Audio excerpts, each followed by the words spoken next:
क्यों mutual fund sir? क्यों mutual funds में पैसा लगाऊं? हेमंत जी, अगर आप पिछले 40 साल का डाटा देखो कि जो returns mutual fund equity market ने दिए हैं, गोल्ड, सिल्वर, पीपीएफ या एफडी नहीं दे सके वो। आप 500 रुपये से भी per month mutual fund investment कर सकते हो। क्या मैं गोल्ड में इन्वेस्ट क्यों ना करूं? 40 साल की रिटर्न क्यों देख रहे हो सर? पिछले 5 साल क्यों उठाओ? मेरे हिसाब से गोल्ड ज़्यादा बेटर है। 90% बिलीनियर लोग म्यूचुअल फंड से नहीं बने सर, रियल स्टेट से बने। घर घर सिप, हर घर सिप। ये हमारा रजिस्टर्ड ट्रेडमार्क है। आप देखो, घर घर में एक हाउसवाइफ होती है तो बजटिंग करती है। आदमी का काम है पैसा कमाना, लेडीज़ घर का बजट मैनेज करती है।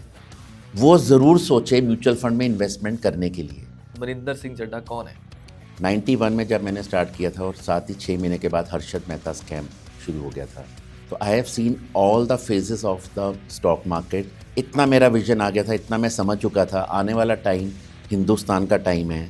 लोग पैसा कमाएंगे, पैसा कमाना ईजी है। मैंने 30 साल ज़िंदगी के देने हैं, अपनी इन्वेस्टमेंट देनी है एक बैंक को, या बैंक अकाउंट के थ्रू एक म्यूचुअल फंड कंपनी को। क्या गारंटी है कि ये स्कैम है कि नहीं है? म्यूचुअल फंड कोई रातों रात अमीर बनने का टूल नहीं है। आपने पहले बोला कि पैसा कमाना बहुत आसान है, अब आप बोल रहे हैं कि पैसे कमाना बहुत मुश्किल है।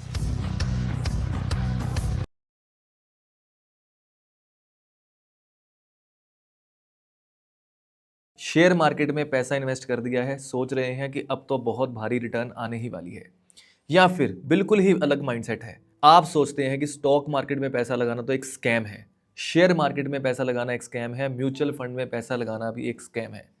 आपने एक टीवी पे एडवर्टीजमेंट तो देखी होगी, mutual fund is a subject to market risk. क्या ये रिस्क आपका सारा पैसा तो नहीं खा जाएगा? क्या अगर आपने म्यूचुअल फंड में पैसे लगाए हैं, क्या वो सारे पैसे आपके खत्म तो नहीं हो जाएंगे? 1 साल, 5 साल, 10 साल, 20 साल, 30 साल तक की प्लानिंग होती है जब कोई म्यूचुअल फंड में इन्वेस्ट करता है। और दिमाग में क्वेश्चन आता है, बार बार एक सवाल आता है कि क्या ये मेरा पैसा सेफ तो है, क्योंकि ये पैसा मेरी जेब में नहीं है। आज हम म्यूचुअल फंड के बारे में हर एक चीज़ जानेंगे, आज हम स्टॉक मार्केट के बारे में हर एक चीज़ जानेंगे। तो अगर आपके भी दिमाग में, कभी भी दिल में एक बार ये सवाल आया कि क्या म्यूचुअल फंड है, क्या आपको स्टॉक मार्केट में पैसा लगाना है, क्या आपको शेयर मार्केट में पैसा लगाना है, क्या आपको सिप करवानी चाहिए, क्या आपको म्यूचुअल फंड की एडवाइस लेनी चाहिए, क्या आपको म्यूचुअल फंड को कंसीडर भी करना चाहिए कि नहीं? एक एम्प्लॉय जो 15,000 की तनख्वाह लेता है, अपनी सैलरी में से 2,000 रुपए की सिप करवाता है, म्यूचुअल फंड में इन्वेस्ट करता है, बट अगर 30 साल बाद वो पैसा नहीं रहा तो? इन सब टॉपिक्स पे आज बात करने के लिए हमारे साथ हाजिर हैं mister Maninder Singh Chadha from Harman share and capital services, जो पिछले 33 साल से 33 ईयर से अपनी सर्विसेज दे रहे हैं इस इंडस्ट्री में, और पॉपुलरली जाने जाते हैं म्यूचुअल फंड्स डिस्ट्रीब्यूटर के नाम पे। सर, मैं स्वागत करता हूं आपका हमारे आज के पॉडकास्ट में। थैंक यू हेमंत जी। और आई विल ट्राई, जितने भी आपके दर्शक हैं या आपके मन में कोई डाउट्स हैं, I am able to clear those doubts.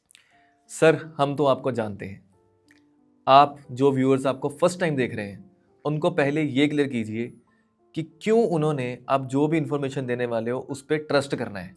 बहुत ही अच्छा क्वेश्चन है ये, कि नॉर्मली हम लोग फंसते हैं यूट्यूब या व्हाट्सएप यूनिवर्सिटी देख के। बिल्कुल ठीक है सर। मेरा बैकग्राउंड है, I belong to a family of army officers.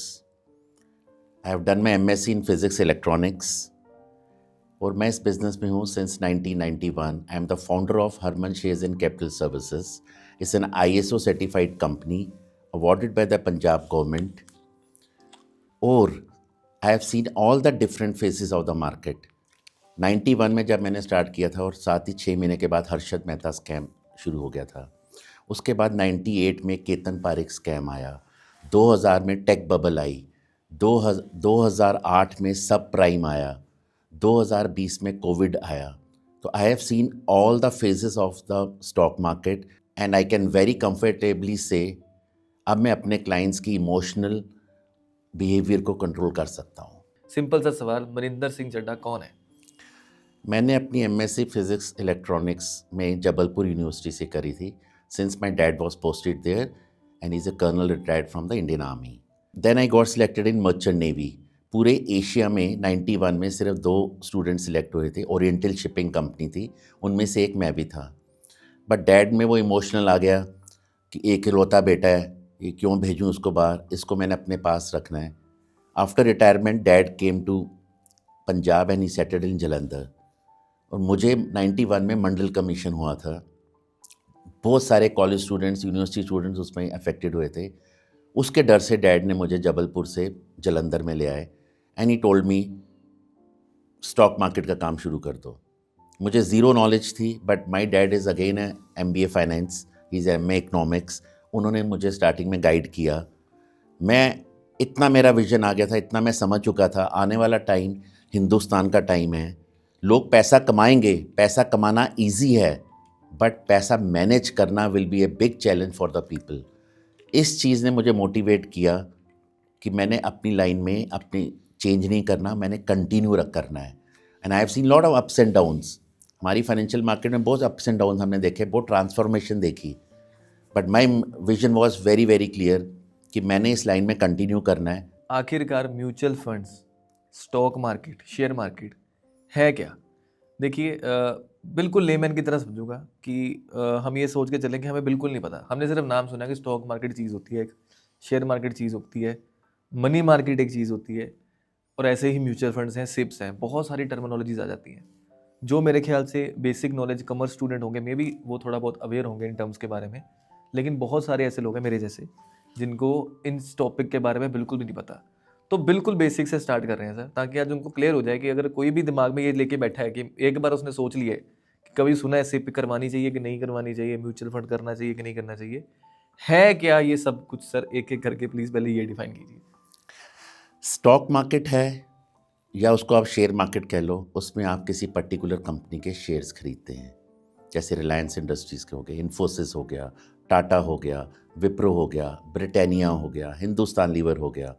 ये शेयर्स हैं, आपने इसमें इन्वेस्ट करना है। आपको लगता है कि इसमें फ्यूचर में कंपनीज में ग्रोथ होगी और आपको प्रॉफिट मिलेगा। अब इसमें इन्वेस्ट करने के दो तरीके होते हैं।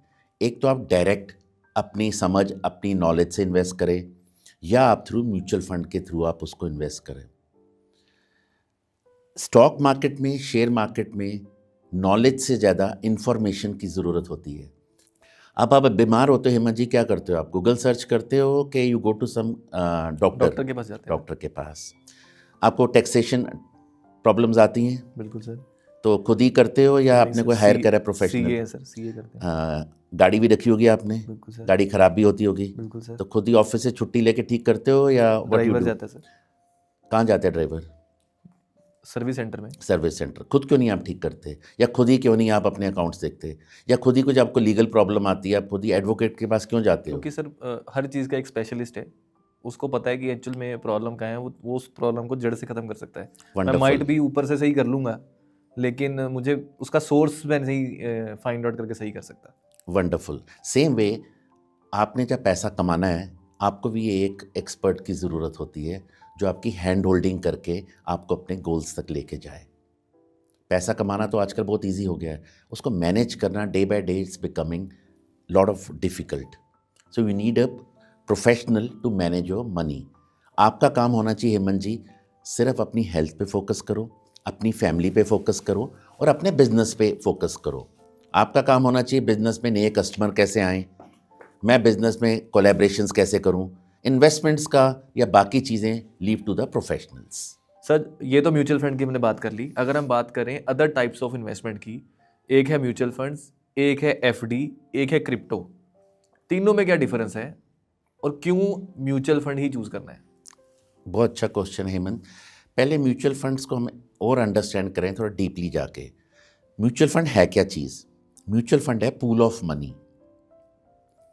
जो पूल ऑफ मनी है, आपसे आपके कुछ पैसे हो गए, कुछ मेरे पैसे हो गए, ऐसे डिफरेंट लोगों के थोड़े थोड़े पैसे जब इकट्ठे होते हैं, उसको फंड मैनेजर, एक क्वालिफाइड फंड मैनेजर उसको स्टॉक मार्केट में लगाता है। जैसे हमें जब कोई बीमारी होती है, एक क्वालिफाइड डॉक्टर उसका ट्रीटमेंट करता है, similarly mutual fund pool of money है जो एक डॉक्टर, जो एक फंड मैनेजर उसको अपनी समझ, अपनी नॉलेज, अपनी रिसर्च के हिसाब से कौन सी स्कीम कौन से फंड में लगाना है वो लगाता है। अब म्यूचुअल फंड में इन्वेस्ट करने के दो तरीके होते हैं। एक तो होता है थ्रू लमसम, दूसरा होता है थ्रू SIP यानी सिस्टमेटिक इन्वेस्टमेंट प्लान। अब डिपेंड करता है आपकी एज क्या है, आपका सोर्स ऑफ इनकम क्या है। अब कई लोग हैं जिनकी रेगुलर इनकम्स नहीं होती, उनकी रेंटल इनकम होती है या किसी ने कोई प्रॉपर्टी बेची होती है, वो लोग प्रेफर करते हैं हम लमसम लगा दें मार्केट में। सर स्टार्ट कैसे करते हैं? सपोज चलो म्यूचुअल फंड तो समझ आ गया कि एक साथ पैसे डालें, सब ने भाई मिले, 10 भाई मिले, 10 भाइयों ने पैसा डाला, एक जगह इकट्ठा हुआ, एक बंदा आया कहता है मैं स्पेशलिस्ट हूँ, मैं इन्वेस्ट करता हूँ, वो है फंड मैनेजर, उसने पैसा लगाना है और ये पैसा आगे री इन्वेस्ट होकर उससे ग्रोथ मिलेगी जो उसमें वो 10 लोगों में बांट दिया जाएगा। यही है सर म्यूचुअल फंड्स? इसमें मैं कुछ ऐड करना चाहता हूँ हेमंत जी। हाँ जी प्लीज़ सर। इसमें सबसे पहले है म्यूचुअल फंड कोई रातों रात अमीर बनने का टूल नहीं है। मुझे म्यूचुअल फंड करवाने हैं, how to start? Mutual fund आपने करवाने हैं, कोई AMFI registered mutual fund distributor के पास जाओ जो आपके लोकल एरिया में हो, जिनके पास एक्सपर्टाइज हो, कितने साल वो इस लाइन में, उनका एक्सपीरियंस क्या है। क्योंकि कई लोग आजकल मशरूमिंग हो रही है, कोई 2 महीने पुराना है, कोई 2 साल पुराना है, कोई 3 साल पुराना है। जो म्यूचुअल फंड डिस्ट्रीब्यूटर बहुत पुराना है, उसने मार्केट की डिफरेंट साइकिल्स देखी हैं, वो आपका जो बिहेवियर है वो कंट्रोल कर सकता है, वो आपको प्रॉपर गाइड कर सकता है। सो आपने एक अच्छा म्यूचुअल फंड डिस्ट्रीब्यूटर देखो, आप उसके पास जाओ, उससे डिस्कस करो, वो आपका सारा प्रोसेस करेगा। स्टार्टिंग फ्रॉम केवाईसी आपकी होएगी, केवाईसी में वो आपकी हेल्प करेंगे। उसके बाद आपकी वो इन्वेस्टमेंट आपके साथ बैठ के आपकी गोल्स को अंडरस्टैंड करके, आपकी नीड्स को अंडरस्टैंड करके आपको प्रॉपर वो उस चैनल में आपको इंट्रोड्यूस कराएंगे। कितनी अमाउंट से मैं म्यूचुअल फंड में अपनी इन्वेस्टमेंट स्टार्ट कर सकता हूँ? आप हैरान हो गए हेमंत जी, आप 500 रुपये से भी per month mutual fund investment कर सकते हो। अच्छा सिर्फ 500? सिर्फ 500, जो अभी एमफी और सेबी ने उसको वो रिड्यूस कर रहे हैं, 200 रुपये महीने में भी लेके आ रहे हैं। अच्छा, वो चाहते हैं जो समाज का नीचे वाला वर्ग है, ततबा है, वो भी इस फाइनेंशियल रेवोल्यूशन में पार्ट करे। सो दो, आपके घर में कोई मेड हो गई, आपका ड्राइवर हो गया, आपका माली हो गया, आप उनकी 200-500 रुपये से भी आप उनको इस ब्यूटीफुल इन्वेस्टमेंट प्रोडक्ट में आप उनको इंट्रोड्यूस कर सकते हो। That is the main purpose of AMFI and SEBI. Sir जो 500 रुपये की बात हो रही है उसमें मैं डायरेक्ट म्यूचुअल फंड्स में डाल रहा हूँ, इस 500 को आप सिप में कंसीडर करते हो? आप मुझे, इससे पहले मैं आपका आंसर दूं, आप मुझे बताओ, वनडे क्रिकेट में आपको कंसिस्टेंट टीम पूरे वर्ल्ड में कौन सी लगती है? Indian cricket team.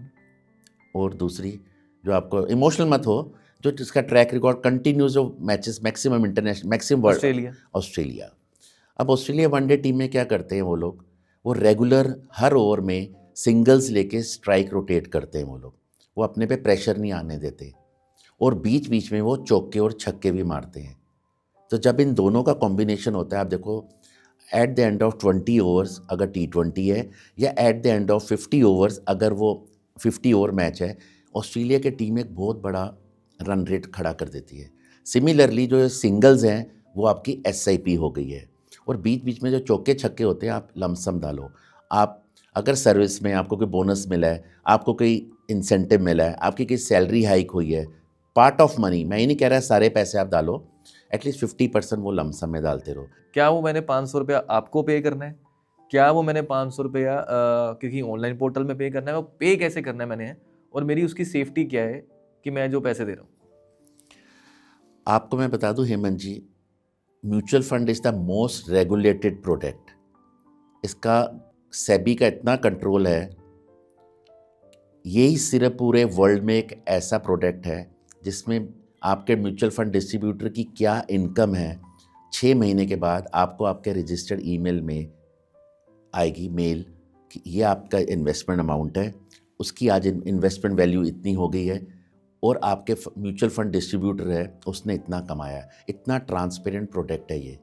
सेकेंडली, इसमें कोई चीज़ कैश नहीं है, everything is from the investor bank to the fund scheme. जिस भी आपने म्यूचुअल फंड AMC के फंड में लगाया, ऑटोमेटिकली जो डेट आप दोगे मंथ में, आपने 10 तारीख दी तो हर 10 तारीख को आपके बैंक से अकाउंट से पैसा निकलेगा और इन्वेस्टेड स्कीम में जाता रहेगा। इसमें कोई कैश ट्रांजैक्शन नहीं है बिल्कुल भी। So your money is totally safe. Sir कौन लोग हैं जो एलिजिबल हैं म्यूचुअल फंड करवाने के लिए, SIP कराने के लिए? और SIP ही क्यों?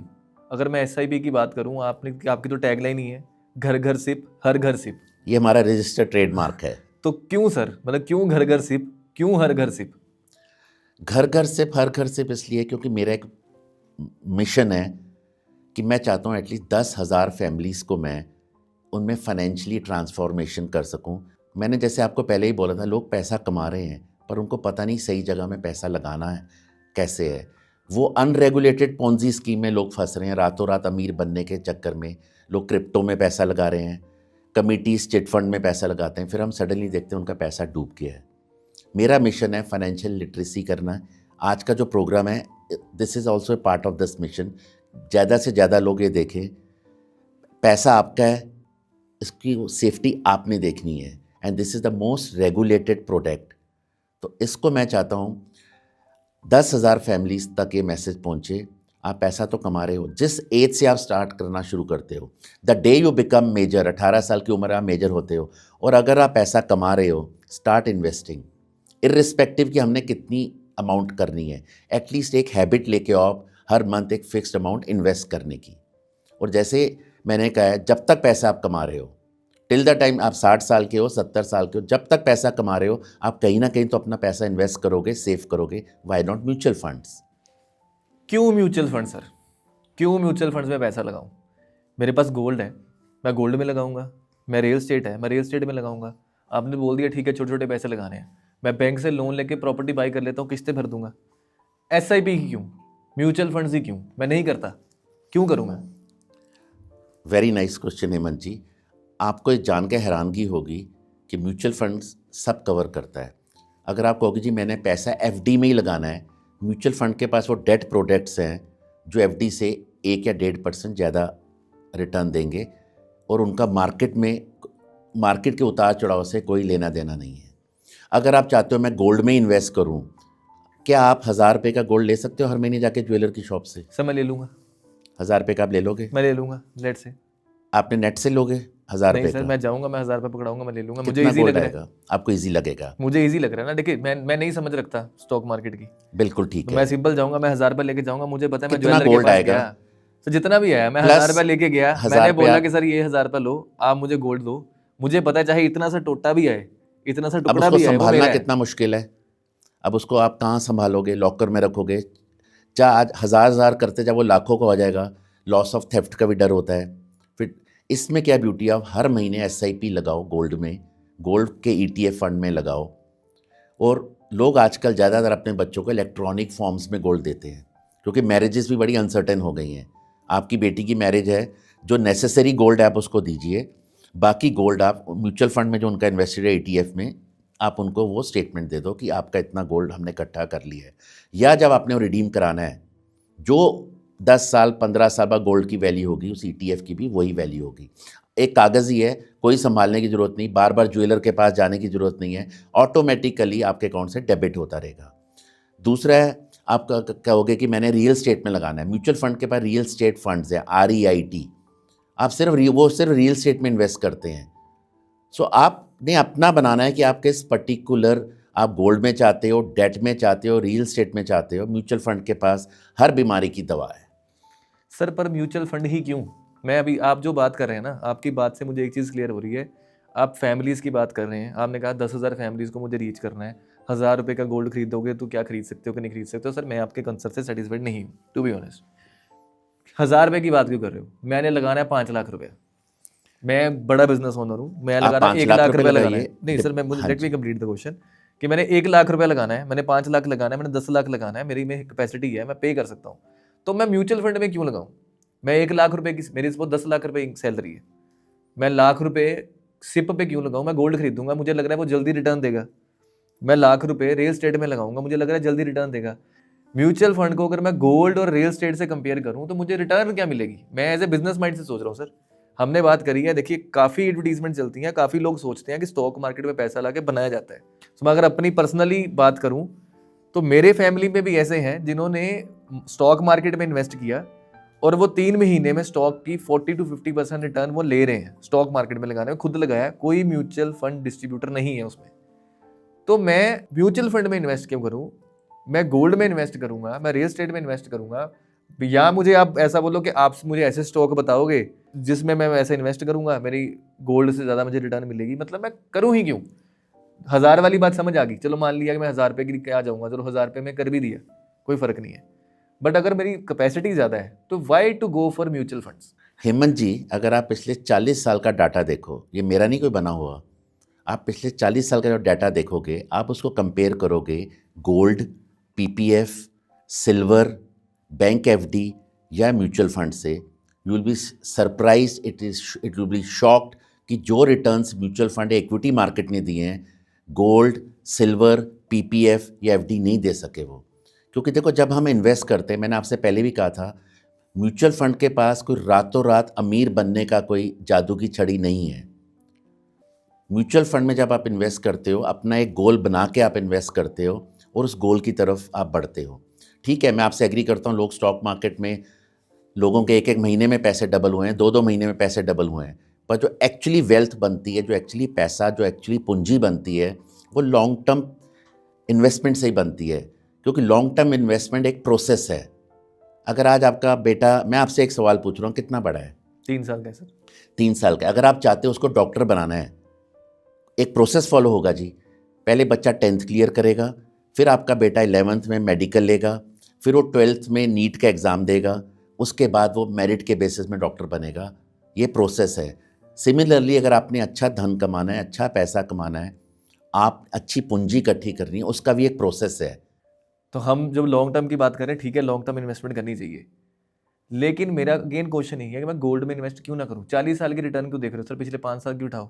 मेरे हिसाब से गोल्ड ज़्यादा बेटर है। अगर मैं बोलूँ रियल एस्टेट में मुझे करना है, मैं रियल एस्टेट में जाना चाह रहा हूँ, मुझे रियल एस्टेट में हर 90% बिलीनियर लोग म्यूचुअल फंड से नहीं बने सर, रियल एस्टेट से बने हैं। यहाँ मैं आपसे एग्री नहीं करता हेमंत जी। जो पैसा इक्विटी ने दिया है लॉन्ग टर्म, आप पूरे वर्ल्ड की मार्केट का डाटा उठा के देखो, जो पैसा इक्विटी से बना है वो रियल एस्टेट में भी नहीं बना। पर यही दूसरे लोगों का ये भी कहना है कि mutual fund is a scam. तो वो स्कैम क्यों है सर? फिर लोग उसको स्कैम क्यों समझते हैं? जो मैं पैसा दे रहा हूँ, एक्चुअल में अगर मैं रियल एस्टेट ले रहा हूँ, मेरे पास प्रॉपर्टी है, मैं गोल्ड खरीद रहा हूँ, मेरे पास पड़ा है, म्यूचुअल फंड कहाँ पड़ा है? क्या गारंटी है कि ये स्कैम है कि नहीं है? मैंने जैसे ही आपसे पहले कहा था, mutual fund is the most regulated product. This is controlled by AMFI and SEBI, securities and exchange board of India and association of mutual fund of India. इसकी गाइडलाइन इतनी स्ट्रिक्ट हैं कि एक म्यूचुअल फंड डिस्ट्रीब्यूटर ने अपनी company का नाम क्या रखना है, वहाँ तक रेगुलेशंस हैं। और ये बैंक वाला प्रोडक्ट है, कोई कैश ट्रांजैक्शन इसमें नहीं है। और आपकी जितनी भी, एंड म्यूचुअल फंड सबसे इंपॉर्टेंट चीज़ मैं आपसे शेयर करूं, ये कोई कंपनियों में नहीं है, there are trust, this is manage by the trust, और ट्रस्ट कभी डिफॉल्ट नहीं होते। मैंने 10 साल, 20 साल, 30 साल ज़िंदगी के देने हैं, अपनी इन्वेस्टमेंट देनी है एक बैंक को, या बैंक अकाउंट के थ्रू एक म्यूचुअल फंड कंपनी को। 30 साल बाद अगर जब मुझे ज़रूरत हुई, जब मैं रिटायरमेंट पे पहुंच गया, या मुझे मेरे बेटे की मेडिकल एजुकेशन के लिए पैसा चाहिए, किसी भी चीज़ के लिए जो मैंने गोल सेट किया था, मुझे पैसा चाहिए, अगर उसने हाथ खड़े कर दिए, मेरे पास नहीं है, मैं क्या करूँगा? ये इंस्टेंस आप डे ड्रीमिंग कर रहे हो हेमंत जी। ये इंस्टेंस आज तक इतिहास में वर्ल्ड मार्केट में नहीं हुआ कि म्यूचुअल फंड ने पैसे देने से मना कर दिए। कोविड टाइम था, पूरी दुनिया रुक गई थी, म्यूचुअल फंड्स की वैल्यू इतनी डाउन आ गई थी, फिर भी कई क्लाइंट्स ने पैसा निकाला, उनके पैसा, ठीक है, मार्केट की वैल्यू डाउन आ गई। Mutual fund investments are subject to market risk, market के उतार चढ़ाव के हिसाब से चलता है। बट इतना ब्यूटीफुल प्रोडक्ट है, आपको कहीं जाने की ज़रूरत नहीं है, आपके पास ऐप है, आप अपनी वैल्यू देखो, उसको क्लिक करो, नेक्स्ट वर्किंग डे में आपके अकाउंट में, जिस अकाउंट में आपका पैसा निकलता है, सेम अकाउंट में रिवर्स होके आपका पैसा आपके अकाउंट में आ जाएगा। सर, कोई 3 बेनिफिट्स आपके हिसाब से जो म्यूचुअल फंड के हैं, वैसे तो आप तो बहुत गिना दोगे, पर कोई 3 जो आपको लगता है टॉप बेनिफिट्स हैं म्यूचुअल फंड करवाने के? सबसे बड़ा बेनिफिट है, ये ट्रांसपेरेंट है। It is the most transparent product. अगर आज आपने मेरे थ्रू पैसा लगाया है किसी ABC स्कीम में, और अगर आप कल को पैसा विड्रॉ करना चाहते हो, आप मेरे पास आओगे, उसकी वैल्यू सेम होगी, किसी XYZ के डिस्ट्रीब्यूटर के पास जाओगे या डायरेक्ट कंपनी के पास जाओगे, उसकी वैल्यू वही रहेगी। इरिस्पेक्टिव, जब हम प्रॉपर्टी में हम डील करते हैं, कोई कहेगा जी 10 लाख रुपये मरला जगह है, कोई कहेगा 9.5 लाख रुपये मरला जगह है, कोई कहेगा 10.25 लाख रुपये मरला जगह है, फिर कोई कहता है जी हम आपको इतना बयाना देंगे, इतना ब्लैक में देंगे, इतना वाइट में देंगे। ये म्यूचुअल फंड में ऐसा कुछ भी नहीं है। It is the most transparent product. जब आप पैसा विड्रॉ करोगे, सीधा वो पैसा आपके नेक्स्ट डे आपके अकाउंट में आएगा। सो ट्रांसपेरेंसी। सेकंड हो गया डाइवर्सिफाइड। ये पूरा डाइवर्सिफाइड है। ये पर्टिकुलर एक कंपनी में आपने तो एक शेयर ले लिया रिलायंस इंडस्ट्रीज़ का, कल रिलायंस इंडस्ट्रीज़ में कोई नेगेटिव न्यूज़ आ गई तो आप देखोगे आपकी वैल्यू पैसों की डाउन आ गई। And they are professionally managed. हर फंड मैनेजर के पास हमेशा एक सेबी की तलवार होती है, उसके गर्दन पे लगी रहती है। उसने किस तरीके से किस फंड में कितना पैसा लगाना है, कितनी इंडस्ट्री में कितना पैसा लगाना है। So everything is regulated. So suppose अगर मैं कहीं से भी स्विप करवाने जा रहा हूँ, चाहे वो ऐप है चाहे वो म्यूचुअल फंड डिस्ट्रीब्यूटर है, बचना किस चीज़ से, कौन सी गलती है जो मुझे बिल्कुल नहीं करनी? तो हेमंत जी, सबसे पहले है आपने किसी को कैश नहीं पकड़ाना। म्यूचुअल फंड में कोई भी ट्रांजैक्शन कैश में नहीं होती। अगर आपको कोई भी डिस्ट्रीब्यूटर है, कोई भी इंसान बोले ये मुझे XYZ कैश दे दो अमाउंट, मैं आपके म्यूचुअल फंड में लगा लेता हूँ, तो आपने ये ध्यान रखना है म्यूचुअल फंड में ना थर्ड पार्टी चेक्स चलते हैं ना कैश चलता है। अगर आपने अपने नाम में इन्वेस्ट करना है, आप ही का चेक चलेगा, आपकी इवन वाइफ का, फादर का, मदर का, ब्रदर का चेक नहीं चलेगा उसमें। तो सबसे पहले आपने ध्यान देना है कि आपने किसी को कैश नहीं देना है। सर आपने जितनी क्लैरिटी से आज म्यूचुअल फंड समझाया ना, मैं तो डेफिनेटली आपको ज्वाइन करने वाला हूँ। मोस्ट वेलकम हेमंत जी। पर जो लोग अभी भी सोच रहे हैं उनको क्लियर कर दीजिए कि Harman share and capital services के पास क्यों आना है, क्यों लोग आपको कॉल करें, क्यों लोग आप तक पहुंचे और कैसे आपको रीच करें। जैसे मैंने आपको पहले भी कहा था, हमारे पास एक्सपर्टाइज है। हम 91 से इस मार्केट में हैं। हमने मार्केट के सारे चैलेंजेस, सारे अप्स एंड डाउन देखे हैं। हमारे पास एक्सपीरियंस है, तो हम उस हिसाब से आपको गाइड कर सकते हैं। या वो लोग आ सकते हैं जिनके साथ ऑलरेडी म्यूचुअल फंड में कोई स्कैम हुआ है, वो किसी को कैश दे के फंस चुके हैं। मैं रिक्वेस्ट करूँगा यंग गर्ल्स या लेडीज़ से जो अभी जिन्होंने अर्न करना स्टार्ट कर लिया है, वो ज़रूर सोचे म्यूचुअल फंड में इन्वेस्टमेंट करने के लिए। क्योंकि आप देखिए, लेडीज़ आर ऑलवेज, बायोलॉजिकली भगवान ने उनमें पेशेंस दिया है और they are always a good investors. आप देखो, घर घर में एक हाउसवाइफ होती है तो बजटिंग करती है। आदमी का काम है पैसा कमाना, लेडीज़ घर का बजट मैनेज करती है। तो जब लेडी बजट घर का मैनेज कर सकती है, एक लेडी अपना फंड्स भी मैनेज कर सकती है। और लेडीज़ को हर वक्त अपने ब्रदर, अपने फादर, अपने हस्बैंड के सामने अब वो टाइम आ गया, हाथ फैलाने की ज़रूरत नहीं है। उनको फाइनेंशियली इंडिपेंडेंट होना बहुत ज़रूरत है। Thank you so much sir, thank you so much. आपने आज बहुत सारी इन्फॉर्मेशन हमारे साथ शेयर करी और एक एक चीज़ बड़ी क्लैरिटी से बताई, म्यूचुअल फंड्स के बारे में, स्टॉक मार्केट के बारे में, शेयर मार्केट के बारे में, SIP के बारे में और क्रिप्टो करेंसी के बारे में, और ये भी बताया कि एक्चुअल में कैसे स्कैम हो रहे हैं और कैसे स्कैम से बचना है। Thank you so much sir. एक लास्ट मैसेज अगर अपने व्यूअर्स को कोई देना चाहते हैं तो प्लीज़ शेयर कीजिए। ये वीडियो उन लोगों के साथ शेयर करिए, उन लोगों को फॉरवर्ड करिए जिन्होंने अभी तक सिप का फ़ायदा नहीं उठाया है या जिन्होंने अभी तक सिप स्टार्ट नहीं करी है। Thank you so much sir. Definitely sir, मुझे भी लग रहा है कि स्मॉल इन्वेस्टमेंट्स तो करनी ही चाहिए। सो अगर आप भी कहीं इन्वेस्ट करना चाह रहे हैं तो आई थिंक म्यूचुअल फंड एक बार तो कंसीडर आपको करना ही चाहिए, सिप आपको करवानी ही चाहिए, क्योंकि हर तरह की इन्वेस्टमेंट करनी चाहिए। आपको गोल्ड भी बाय करना चाहिए, आपको रियल एस्टेट भी बाय करना चाहिए और म्यूचुअल फंड भी। हम तो इस चीज़ में बहुत ज़्यादा बिलीव करते हैं कि हर चीज़ में इन्वेस्ट कीजिए, आपको बेनिफिट सब तरफ से आना चाहिए। अगर एक तरफ से नहीं आया तो दूसरी तरफ से आ जाएगा। लेकिन mutual fund is subject to market risk. Sir ये बहुत पॉपुलर लाइन है, इसी लाइन के साथ मैं इस पॉडकास्ट को खत्म करूंगा। सो अगले पॉडकास्ट में फिर मिलेंगे किसी नए गेस्ट के साथ, तब तक के लिए दीजिए आज्ञा। Thank you so much.